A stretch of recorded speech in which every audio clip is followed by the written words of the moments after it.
Olá e sejam bem-vindos finalmente a um vídeo de opinião das obras que eu tenho andado a ler em abril para o meu projeto En Abril Leemos em Espanhol. Pois é, estamos a dia 19 de abril e eu ainda não fiz e não publiquei nenhum único vídeo de opinião sobre aquilo que ando a ler dos meus autores queridos espanhóis. É verdade, já tenho visto aí pelas bandas das internets, muitas partilhas que vocês têm feito sobre aquilo que andam a ler para o meu projeto e desde já vos agradeço imenso. E eu que sou a dona do projeto e sou a impulsionadora de tudo isto, ainda não vos mostrei nadinha daquilo que ando a ler. E não é porque eu não tenha lido nada, que isso é mentira, eu tenho lido e tenho lido bastante.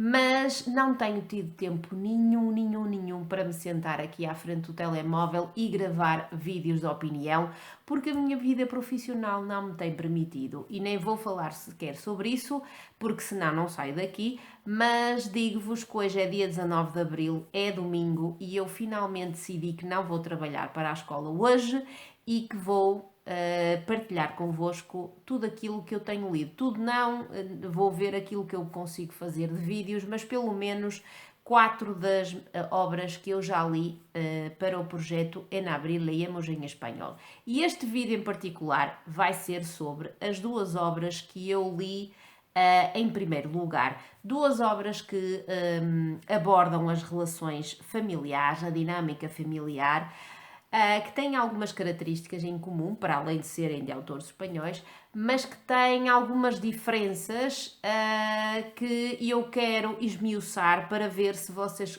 ficam interessados nelas e se de alguma forma vos faço conhecer dois autores espanhóis que não são muito conhecidos por cá em Portugal, pelo menos que eu saiba, e que merecem muito mais visibilidade. Vou falar de dois autores diferentes, uma mulher e um homem, dois autores, a mulher já falecida e de uma época bastante diferente da nossa, do meados do século XX, e de um autor que acabou de publicar em Espanha e que foi traduzido para português uma obra que foi unanimemente aclamada pela crítica. E depois desta introdução, quero falar-vos da primeira obra e que é esta, Primeira Memória, de Ana Maria Matute.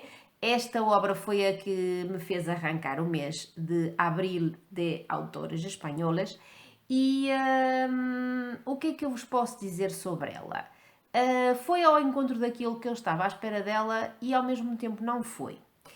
E é uma obra que não é de fácil leitura. Primeiro porque há aqui uma tensão que me fez de imediato pensar num ambiente muito claustrofóbico e ao mesmo tempo numa panela de pressão. Porquê esta panela de pressão? Porque parece que está aqui tudo enclausurado dentro da panela de pressão, parece que está tudo a borbulhar, mas ao mesmo tempo não há uma explosão vibrante, ou seja, continua aquela tensão sempre presente, aquele borbulhar sempre presente, aquela sensação de angústia e de stress e de ansiedade sempre presente no leitor e que faz com que nós, ao lermos esta obra, entendamos por um lado que não é uma leitura fácil, como eu já disse, mas ao mesmo tempo é uma obra que nos agarra, mas agarra de uma forma que não é a mais habitual numa leitura. A ver se eu me faço entender. Nós temos aqui uma obra que está situada numa ilha espanhola, que nunca se diz qual é, mas que pela toponímia, ou seja, pelos nomes dos lugares, pelos nomes das personagens, eu associei de imediato ao arquipélago das Ilhas Baleares, porque é tudo em catalão. Mas nunca sei verdadeiramente se esta ilha que está aqui presente na narrativa é ou não, de verdade, uma ilha desse arquipélago. Estamos no início da Guerra Civil e acompanhamos uma família, vulgar, normal, mas ao mesmo tempo que ela própria também parece uma panela de pressão. Tudo que se passa dentro daquelas quatro paredes, debaixo daquele teto, acaba por ser como uma panela de pressão e afeta a nossa leitura e afeta o que se vai passando à volta naquela localidade, porque a matriarca da família é uma avó que nós podemos associar a uma aristocracia, digamos assim, e que não só é a matriarca da família, mas também tem muita influência em toda a localidade que rodeia a sua casa. E muitas decisões passam por ela, não só familiares, mas também da própria localidade. E para além disso, nós temos um ambiente muito carregado, não só pelas personagens, pelos 4 elementos da família, mas por tudo, porque a ilha acaba também por ser afetada pelo que está a acontecer da guerra civil.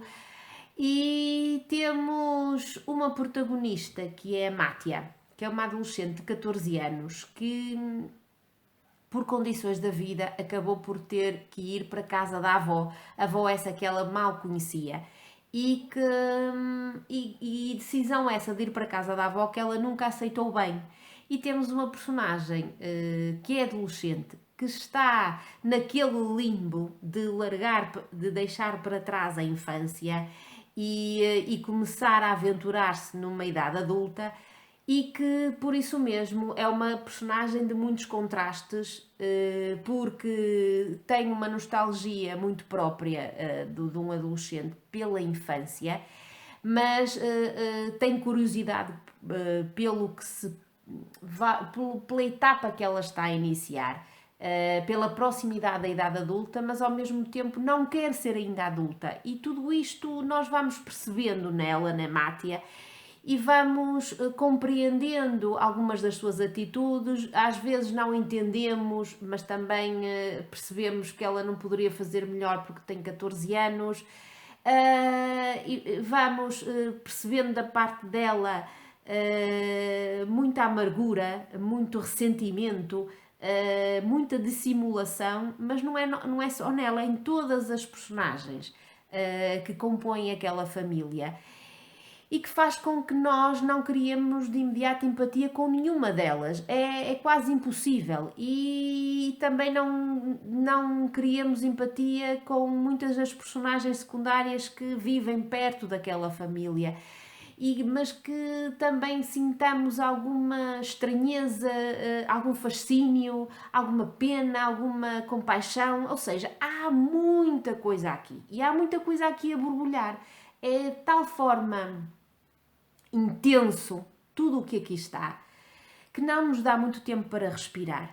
E que a mim própria não me dá muita alternativa para dizer-vos muito mais, porque se eu dissesse muito mais eu não sairia daqui. Dir-vos-ia talvez demasiado, e eu isso não quero. E ao mesmo tempo não saberia muito bem como dizê-lo, porque é tudo muito estranho, é muito intenso, é muito amargurado, é muito ressentido, como eu vos disse. Há aqui muitos vínculos sociais ainda muito marcados. Há muita coisa a suceder nestas poucas páginas, e que me deixaram quase sem fôlego, para além do facto de que o encerro, o desfecho desta obra é dilacerante e ainda mais me deixou sem fôlego. Outra coisa que eu quero dizer e que só descobri quando comecei a folhear esta obra pela primeira vez: não fazia a mínima ideia que isto é o primeiro volume de uma trilogia, e acho que há muita pergunta que ficou sem resposta por isto ser o primeiro volume de uma trilogia. E sendo assim, eu quero mesmo saber mais e tenho que ver se encontro os volumes seguintes desta trilogia. Que mais vos dizer? Não sei. Digo-vos apenas que lhe dei um 8 em 10, mas acho que provavelmente lhe daria mais se a tivesse lido noutro contexto, não neste contexto pandémico que nós estamos a viver e que a mim não me deixou verdadeiramente embrenhar-me nesta obra com um estilo tão sensorial que tem lives de contos de fadas, sei lá, tem muita coisa, muito mais daquilo que eu já vos disse. Dou-lhe um 8 em 10 porque foi essa nota que me veio logo à memória mal eu a terminei. Ok? Mas mesmo assim eu recomendo-a se vocês encontrarem nos catálogos das vossas bibliotecas quando tudo isto acalmar e vocês as puderem frequentar, deem-lhe uma oportunidade se ficaram interessados em tudo aquilo que eu vos disse. Ok? A segunda obra que eu vos trago é esta. Foi-me gentilmente oferecida pela Porto Editora, por isso eu volto a agradecer essa gentileza da Porto Editora. A Chuva Fina, eu já estou a misturar o título original com o título traduzido, porque o título original é Lluvia Fina. Chuva Miúda, de Luís Landero. É a segunda obra que eu leio deste autor. A primeira li há muitos anos, ainda em espanhol. Não me lembro muito dela, é verdade, mas tenho opinião no blog. Até se calhar a deixo ficar aqui na caixa de descrição. E enquanto a outra obra de que eu vos falei é uma panela de pressão, esta aqui é uma panela que já transbordou por todo lado, porque também aborda dinâmicas familiares, mas esta dá-nos tudo.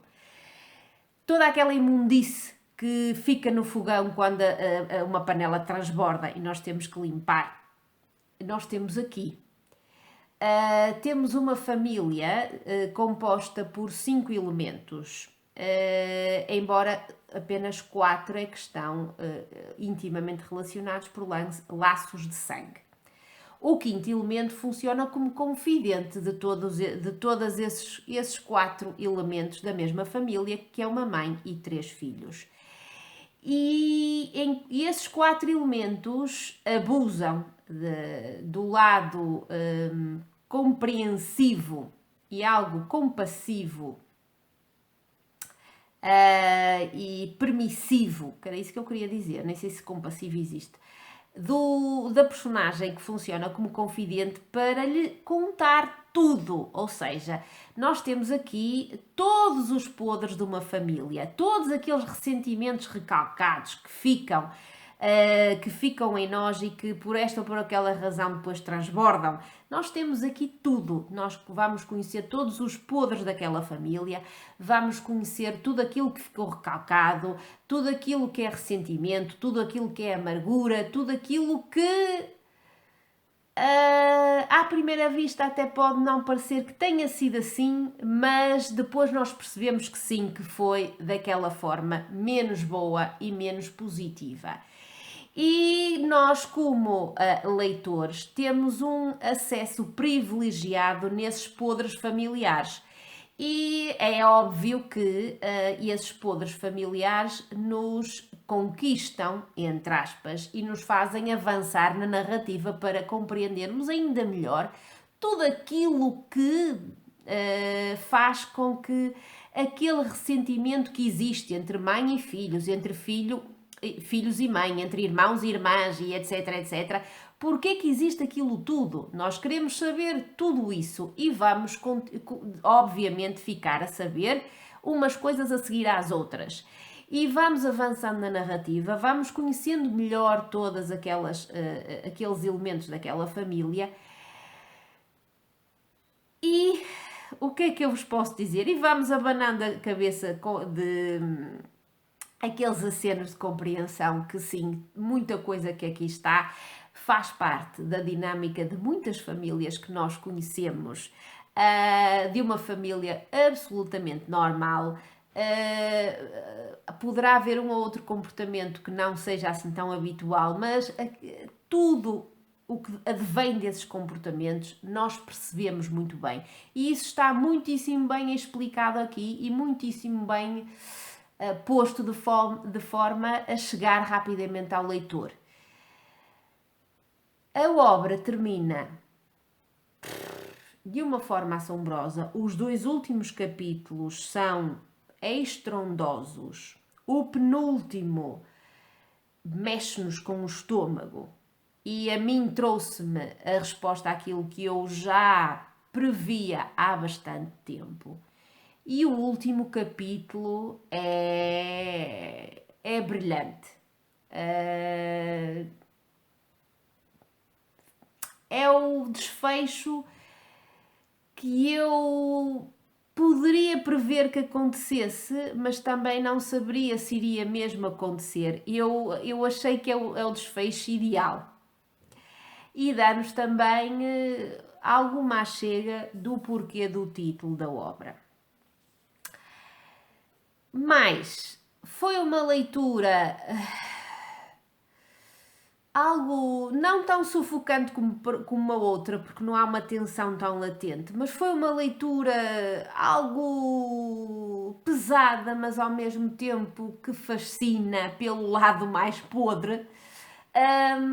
E que eu não considero que tenha sido uma leitura extraordinária, ou seja, para mim não faz com que eu lhe dê a nota máxima, mas tem todos aqueles ingredientes para eu recomendar e muito esta leitura, porque eu dou-lhe 8 em 10. E dou-lhe 8 em 10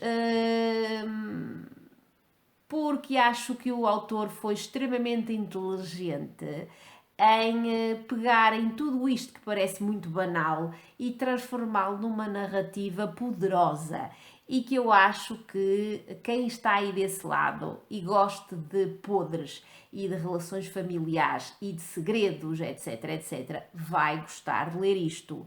E por isso acho que vale a pena vocês pegarem nesta obra. É uma obra muito recente, está aí nos escaparates de todas as lojas mais virtuais neste momento, mas que eu acho que vale muitíssimo a pena vocês arriscarem nela. E é isto, não sei mais que vos diga, acho que chega.